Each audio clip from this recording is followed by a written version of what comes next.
Admiral Zextar flexed his 4 arms in satisfaction as he reviewed the intelligence reports from his bridge.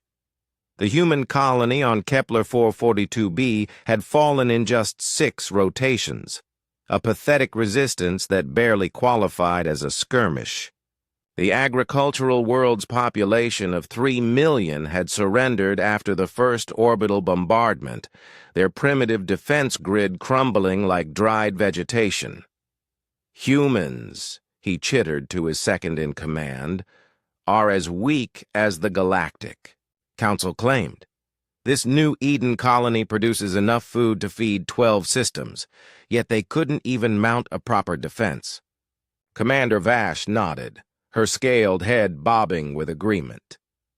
The prisoners confirm it, Admiral. They're primarily farmers, scientists, and civilian administrators. No military installations, no weapon manufacturing. The Council's intelligence was accurate. This is humanity's most vulnerable settlement. Zextar's mandibles clicked with amusement. The hegemony had spent cycles planning this assault, expecting fierce resistance based on rumors of human tenacity. Instead, they'd conquered what amounted to a peaceful farming community. The humans had even surrendered their orbital stations, without firing a shot, pleading for the safety of their children and elderly. "Prepare the mining ships," Zextar ordered. "We'll strip their agricultural technology and relocate the useful specimens. The rest can serve as laborers in the outer rim." As his fleet began establishing occupation protocols, long-range sensors detected an anomaly at the system's edge. A single human vessel had dropped out of faster-than-light travel, broadcasting no identification signals.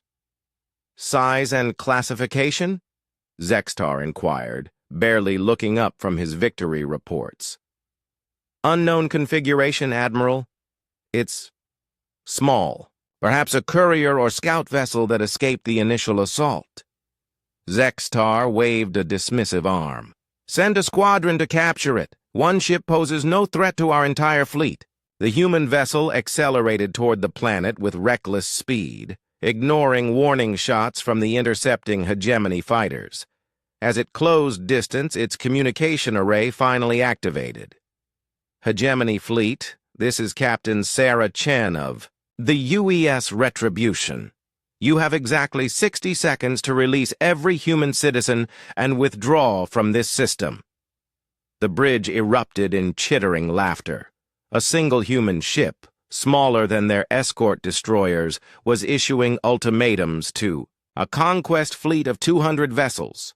"Captain Chen," Zextar responded personally, "you are outnumbered 200 to 1. Surrender immediately, and we may allow you to join your fellow colonists as laborers." 50 seconds, came the cold reply. Zextar's humor evaporated. Destroy that insolent vessel. What happened next would haunt hegemony naval doctrine for generations. The human ship suddenly bloomed with energy signatures that defied classification.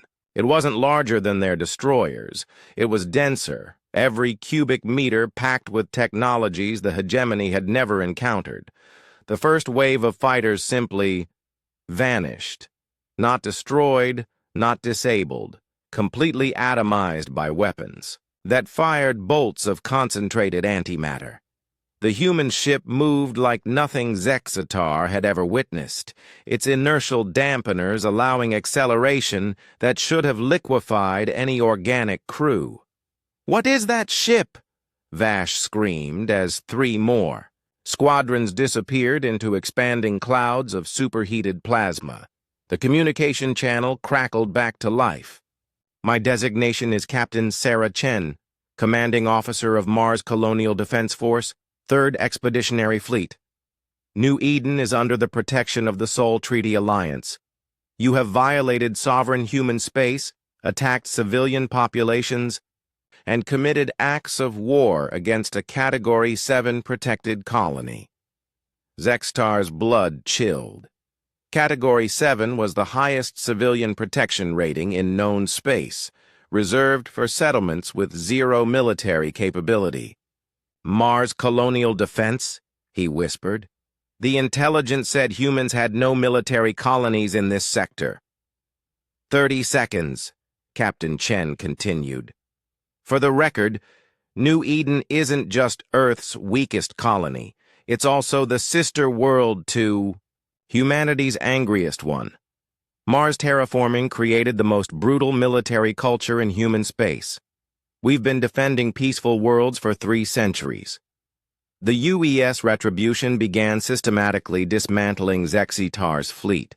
Each shot was precisely calibrated, not to kill but to disable. Weapon systems vanished in controlled explosions. Engines died in cascade failures. Life support remained intact, but every ship found itself helpless, drifting in space. How? Zextar demanded as his own flagship's weapons array simply ceased to exist. "You made one tactical error." Chen's voice carried grim satisfaction. "You assumed agricultural colonies exist in isolation. New Eden feeds 12 systems because it's part of a network. Every farming world has a guardian world. Every peaceful settlement has an angry neighbor. The hegemony fleet, once numbering 200 vessels, now floated powerless around Kepler 442b. Not a single crew member had been killed, but their military capability had been surgically removed by one impossibly advanced human warship. The humans you captured," Chen continued, "include my sister, her husband, and their 2 children. You have harmed civilians under Category 7 protection. By Mars colonial law, I am authorized to reduce your entire fleet to component atoms." "Wait!" Zextar transmitted frantically. "We surrender.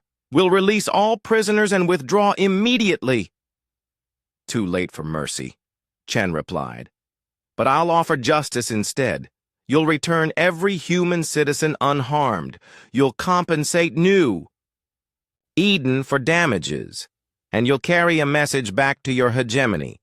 Human space has 2 types of worlds, those that grow things and those that break things. Never, ever confuse the 2. As hegemony transport shuttles frantically ferried human colonists back to their world, Zextar realized the terrible truth. The Galactic Council's intelligence had been completely accurate. New Eden was indeed humanity's weakest, most vulnerable colony. They simply hadn't mentioned that it was also the most protected. The UES retribution maintained position until every human citizen had been returned and medical teams confirmed their well-being. Only then did Captain Chen open the final communication. "Admiral Zexitar, you now understand the difference between Earth's agricultural colonies and Mars's military settlements. New Eden grows food. Mars grows soldiers. Remember this distinction. Your life may depend on it." The human warship vanished into faster-than-light travel, leaving behind a humiliated hegemony fleet and a valuable lesson. In human space, the weakest colonies often had the strongest protectors. Zextar would spend the rest of his career ensuring the hegemony never again mistook human compassion for human weakness.